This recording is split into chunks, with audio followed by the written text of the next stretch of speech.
What is going on, everyone? We are here in the shop with a very special person from Pure Fishing. Go ahead and introduce yourself real quick. Appreciate it, Sam. Greg Johnson here with Berkley. We're excited to talk shop about some of the coolest things out in the market.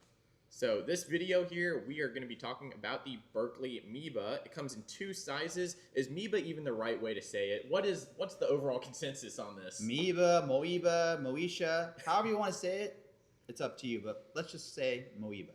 So there's so many different ways to rig the urchin style baits. What are some of your favorite ways that you like to rig this? Yeah, great question. They're simple. I like to keep things simple, right?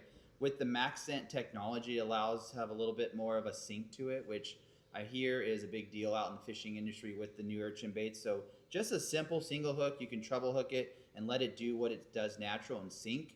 A lot of these fish are seeing a lot of this unique shape and size out there, but as it sinks, it's a little bit different action, and keeping it natural is best.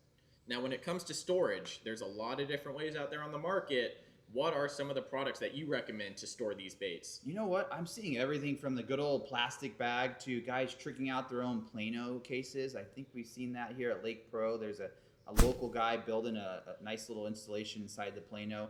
Really, that's for every angler to decide, but personally, I like putting it in the Plano box. Plano box, nice and easy. Of course, you also get this little doohickey that I think is honestly pretty ingenious. Yeah. You just keep it in the case that it comes in, makes it nice and easy. Guys, make sure to check out the Moeba at Lake Pro Tackle, lakeprotackle.com. Thanks, Greg. Appreciate it.